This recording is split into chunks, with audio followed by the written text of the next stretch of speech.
C'est bon à savoir, 6h50 comme chaque matin, toutes les innovations dans l'immobilier. Eh bien, elles seront présentées au Salon Rent mercredi et jeudi à Paris. Ça va vous intéresser. Pendant 2 jours, des milliers de professionnels sont rassemblés pour échanger, partager et profiter de ce grand événement. Nous sommes avec Stéphane Scarreda, qui est le directeur du Salon Rent. Bonjour. Bonjour à tous. Alors, qu'est-ce qu'on va retrouver dans ce salon Rent, qui est un salon particulier, donc sur les innovations dans l'immobilier, je disais. Absolument. Alors, on va retrouver pour les 10 ans de ce salon Rent qui rassemble l'ensemble de l'industrie immobilière et en particulier autour des innovations qui vont permettre aux particuliers au bout de la chaîne d'améliorer un certain nombre de choses, la manière dont ils consomment l'immobilier. Oui. Dont ils consomment et qu'ils commercialisent, en tout cas pour les professionnels de l'immobilier, quoi. Absolument. Donc, il y aura 400 exposants, l'ensemble des grands acteurs de la chaîne de valeur, j'allais dire, de l'immobilier, avec plus de 110 startups qui sont là pour proposer leurs innovations.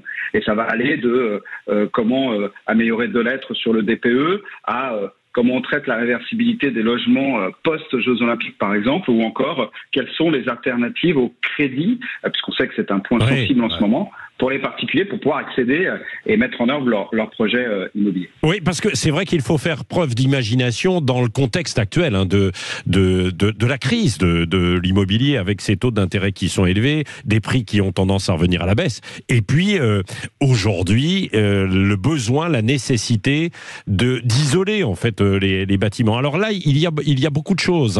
On parle beaucoup justement de PropTech. Alors dans l'immobilier, c'est quoi PropTech? Ça vient de Property Technology, c'est ça? Absolument, c'est tout simplement la contraction de ce terme, Property Technology, et si on devait le résumer, c'est l'ensemble des innovations qui agissent dans un secteur donné. Depuis une dizaine d'années, ce qu'on appelle donc la PropTech, qui rassemble ces innovations pour l'industrie immobilière, au service, encore une fois, du consommateur au bout de la chaîne. J'allais dire à le vent en poupe, mais ça va tout simplement avec notre manière à nous, particuliers, de consommer par le mobile, par la dématérialisation dans les copropriétés, par exemple, notre manière de consommer, encore une fois, l'immobilier. Oui, c'est ça.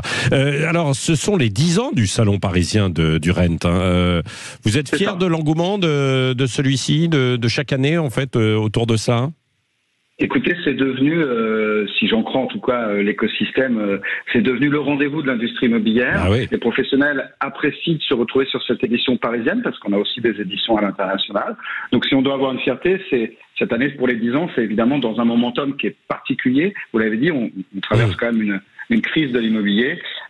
C'est autour des enjeux environnementaux et sociétaux, c'est d'avoir inscrit ce Rent dans le calendrier des professionnels. Oui, absolument. Merci beaucoup Stéphane Scarreda. On vous retrouvera justement mercredi, parce que mercredi et jeudi c'est donc le salon, et mercredi soir, nous, Sud Radio est partenaire, et vous l'entendez à travers des messages déjà qui tournent depuis ce week-end, avec Cécile de Minibus, Philippe David, qui seront de 17h à 19h, et puis de 19h à 21h, émission spéciale également là-bas, puisqu'il y a une grande nocturne avec Sylvain Lévy-Valency de Radio Imo, qui est notre partenaire pour ce rendez-vous de l'immobilier chaque week-end, avec également Osons Investir de Thomas Binet, et nous y serons et on vous retrouvera, et pour les auditeurs, ils pourront en profiter pour comprendre et avoir toutes les informations justement sur ces dernières innovations. Merci beaucoup d'avoir été avec nous ce matin sur Sud Radio.